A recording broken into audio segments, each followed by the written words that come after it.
그다음에 조윤선 증인 마지막으로 한번 물어보겠습니다.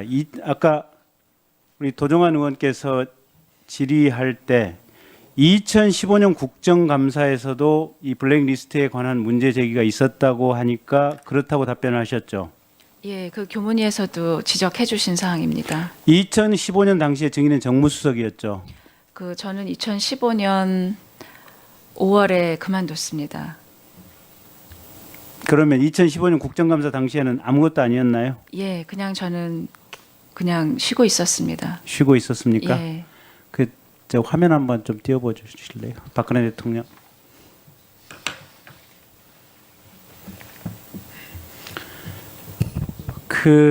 아까 이제 어느 네티즌께서 저에게 카카오톡으로 보내주신 사진입니다. 저게 뭐냐면 박근혜 대통령이 후보 시절에 이제 조윤선 이제 증인께서 박근혜 대통령의 장점을 모 정편 프로그램에 나가서 이렇게 쭉 설명을 한 내용입니다.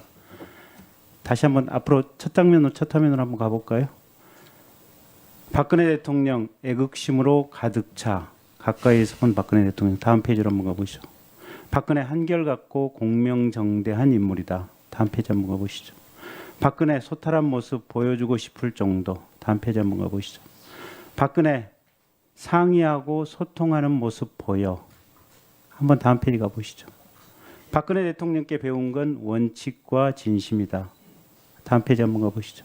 믿음, 창의력, 끈기가 박과 나의 공통점이다. 다음 페이지 한번 가보시죠. 끝났나요? 네, 됐습니다.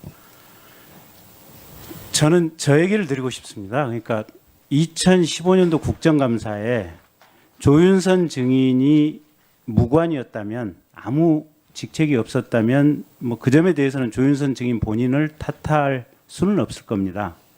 그런데 조윤선 증인이 저렇게 생각했던 박근혜 대통령이 2015년 국정감사에 이미 헌법과 법률을 위반해서 범죄 행위를 저지르고 있는 문화예술계 블랙리스트라고 하는 범죄 행위를 체계적으로 저지르고 있다는 것이 국정감사장에서 국회의원에 의해서 문제 제기가 됐는데, 원칙을 존중하는 박근혜 대통령, 또 대화와 소통을 한다고 하는 박근혜 대통령이 그 점에 대해서 아무런 내부 조사, 국가 전체적인 진상 조사, 문체부 내부에 대한 조사, 청와대 내부에 대한 조사 전혀 없이 2016년도 최근까지도 그 블랙리스트가 실제 집행되어 왔다고 보여집니다.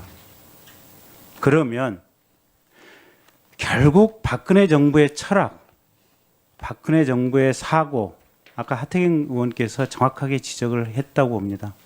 박근혜 대통령의 민주주의에 대한 의식, 사실상 저는 제로라고 봅니다.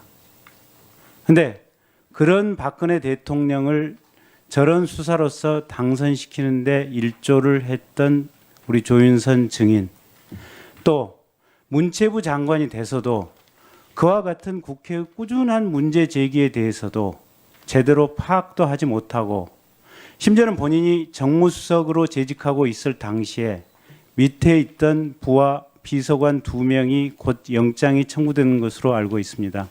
그런 상황임에도 불구하고 여전히 본인의 책임을 회피하기 위해서 말꼬리 잡고 앵무새처럼 같은 말만 반복하는 장관, 이게 현재 박근혜 정부의 문제였다고 저는 개인적으로 생각을 하고 있습니다. 그런 장관들의 자세, 철학, 또 그런 대통령의 통치 철학, 정치 철학이 지금의 2017년의 대한민국을 이 모습으로 이끌어왔다라고 생각을 하고 있고, 앞으로 수개월 내에 있을 대통령 선거에서 우리 국민들께서 정말로 심사숙고해